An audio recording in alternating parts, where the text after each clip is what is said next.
Lina, Tinkia und Frederik lieben es. Schweineduschen steht zwar nicht in der Stellenbeschreibung eines Dorfpfarrers, doch für Christian Dellert kam es eben anders. Zumindest bis zum Schlachtfest im November.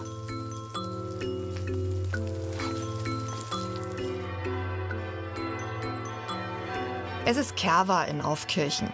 Das ganze Dorf ist auf den Beinen. Kellerclub, Kriegerverein, Freiwillige Feuerwehr, Bürgermeister, Obst- und Gartenbauverein. In einer 300-Seelen-Gemeinde müssen alle zusammenhalten, wenn eine große Aufgabe ansteht. Pfarrer Dellert hält das Dorf zusammen. Ich weiß eher, welche Biersorten Ihnen schmeckt, als dass ich weiß, welches Bibelwort Ihnen viel bedeutet. Na, das ist jetzt gar nicht Ihre Schuld, halten Sie mal. Sondern, Weizen ist in Ordnung, oder? Klar. Sondern eher meine, gell? Über was wir denn eigentlich reden oder vielleicht zu reden hätten. Aber jetzt fangen wir mal halt so an. Da vorne hat noch einer Kuste die ganze Zeit. Ich glaube, der braucht auch was zum Trinken, oder? Ich hab's doch gewusst, der, genau. Ja, oh weh, oh weh. Wo bis vor kurzem die Barockorgel stand, spielt der Posaunenchor. Bis die alte Orgel renoviert ist, wird's noch weit über ein Jahr dauern. Und noch fehlen rund 130.000 € in der Kasse, plus Zusatzkosten fürs Podest und Unvorhersehbares. Da hilft nur noch beten.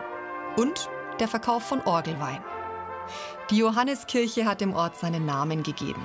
Aufkirchen bedeutet zur hochgelegenen Kirche. Und heute auf der Kerwa soll wieder ein Sümmchen für die Orgel zusammenkommen. Der Förderverein hat einen Stand aufgebaut.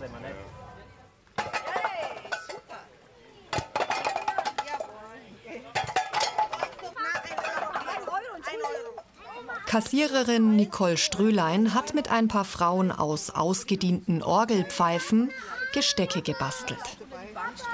Ein paar Tausender fehlen noch, aber da sind wir optimistisch, dass jetzt da noch im Endspurt einiges zusammenkommt. Auch mit der Schlachtschüssel, mit unseren Losen. Das kriegen wir voll hin.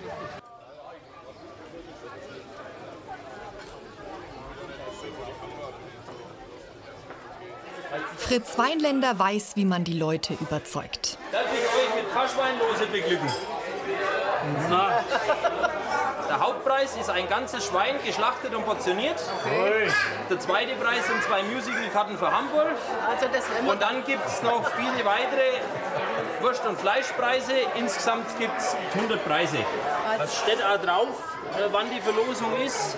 Weil das Los kann bloß gewinnen, wenn es da ist. Aber ihr kennt es auch Nachbarschaft, Verwandtschaft, Freunde, ihr könnt es auch geben, wenn ihr selber nicht kommen könnt. Wenn es auf Verlosung ist? Ja. Am 8. November, das steht da hinter drauf. Da weiß ich gar nicht, ob ich noch lebe. Im Notfall können die Lose vererbt werden. Alles für die Dorfgemeinschaft. Ich finde das schon toll, weil das ist natürlich, bringt das Dorf zusammen. Ja, da wohnen lauter reiche Leute in Aufkirch. Die backen das. Man muss halt dran glauben. Spenden, spenden, immer wieder aufrufen zu spenden, ne? Derweil am Pfarrhaus in Gerolfingen. Die Schweinehirten Gerhard und Karl Weinländer haben Gerds Enkel Noah mitgebracht. Der kennt die 3 Schweine inzwischen gut. Lina, Frederik und Tinkia. Und wie oft bist du da dabei? Ganz oft. Da weiß ich in der Früh, okay, Noah, wenn oben runter, schreien auf, Noah, wir müssen Schweine füttern. Und dann sagt er muss erst anziehen, ja, oder Zähne putzen.